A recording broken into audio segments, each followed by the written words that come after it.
Le chaos des marchés. Et si au milieu de tout ça, il existait un plan d'action, un système clair, répétable? Eh bien, c'est exactement la promesse du modèle de trading ICT 2022. Aujourd'hui, on va le déconstruire ensemble, pas à pas.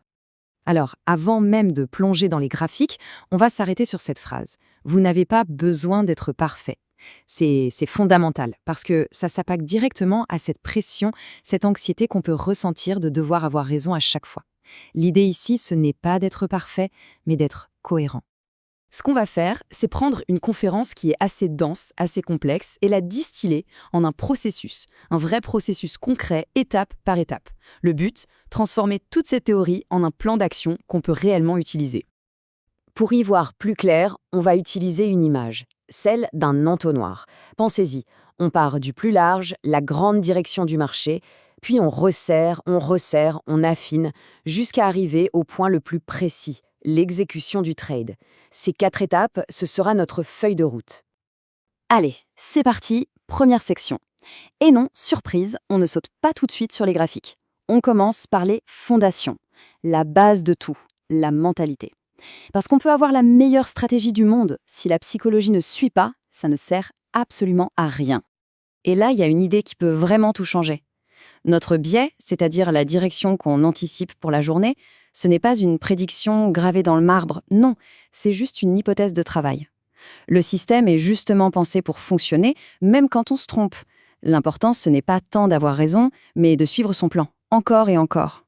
Bon, maintenant qu'on a posé les bases psychologiques, on peut passer aux techniques. On entre dans le vif du sujet. Et tout, absolument tout commence par une chose, définir son biais journalier. C'est le filtre ultime qui va guider chaque décision qu'on prendra. Le biais journalier, c'est simple. C'est notre boussole pour la journée. Si la boussole indique haussier, alors on ne cherche qu'une seule chose, des achats. C'est tout. On ignore complètement. On met des œillères sur toutes les opportunités de vente. C'est un filtre d'une puissance incroyable pour éliminer le bruit et la confusion. D'accord, mais comment on l'a choisi, cette direction? Au hasard? Sûrement pas. Tout repose sur une idée fondamentale. Le prix ne bouge pas n'importe comment. Il est attiré, comme par un aimant, vers des zones bien précises. Notre travail, c'est d'identifier cette destination la plus probable.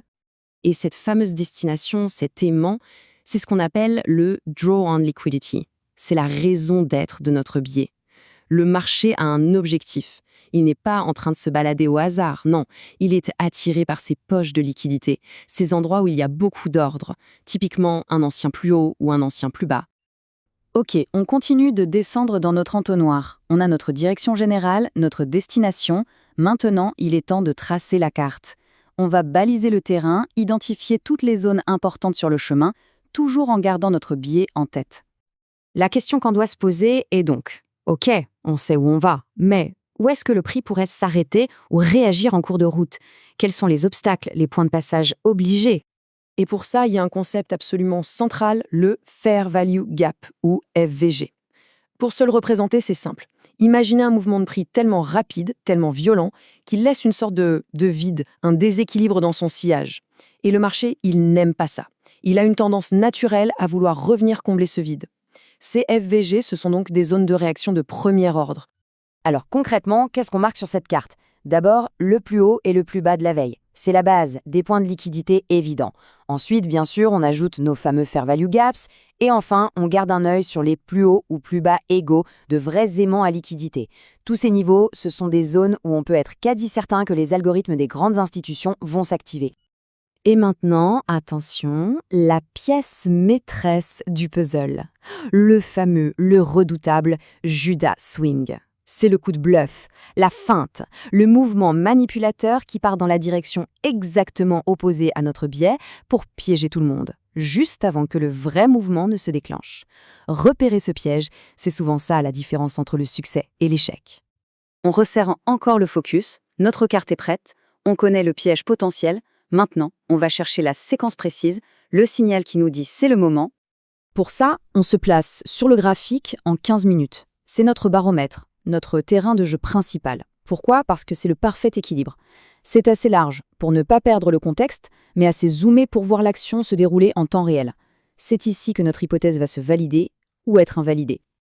Et le signal qu'on attend, le signal décisif, c'est le displacement. Ce n'est pas un petit mouvement timide. Non, c'est une explosion. Une accélération violente du prix qui nous crie « Les institutions sont là ». C'est le coup d'envoi, le vrai mouvement est lancé. Et voilà, c'est là que toutes les pièces du puzzle s'assemblent. C'est ça le cœur du modèle. Étape 1, le Judas Swing vient faire le ménage, il prend la liquidité. Étape 2, un displacement violent nous montre la vraie intention du marché. Et étape 3, ce mouvement laisse derrière lui un nouveau FVG qui devient notre zone d'entrée. C'est une histoire, une narration super claire de ce qui se passe. On y est, tout au bout de l'entonnoir, l'étape finale, la plus précise, l'exécution. Mais attention, on va voir que le plus important, ce n'est peut-être pas là où on le pense. Regardez cette comparaison, elle est parfaite. Le 15 minutes, c'est notre carte au trésor. Il nous montre la zone générale, l'île. Mais pour trouver l'endroit exact au creuset, on va zoomer sur la carte du 5 minutes. C'est là qu'on va chercher une entrée quasi chirurgicale. Le but du jeu, c'est de trouver un petit FVG bien propre sur le graphique 5 minutes qui se trouve à l'intérieur de notre grande zone du 15 minutes. Pourquoi faire ça? C'est simple, ça nous permet de placer notre stop-loss beaucoup plus près et donc d'exploser notre ratio risque-rendement. Mais maintenant, écoutez bien, parce que c'est sans doute le point le plus crucial de toute cette analyse. On peut avoir le plus beau setup du monde, le signal parfait, mais si on gère mal une seule chose, l'effet de levier, tout peut s'effondrer en une seconde. Cette citation de la source est violente, mais elle dit tout. L'effet de levier, c'est une hache. Bien utilisée, elle permet de faire de grandes choses. Mais si on fait une erreur, les conséquences peuvent être dévastatrices et irréversibles. Au final, la vraie question, c'est celle-là. Est-ce qu'un modèle comme celui-ci peut vraiment mettre de l'ordre dans le chaos? L'idée, ce n'est pas d'avoir une boule de cristal. Personne ne peut prédire le futur. Non, l'idée, c'est d'avoir un cadre, un processus systématique pour que la logique prenne le dessus sur l'émotion. Et si la vraie clé, c'était tout simplement ça.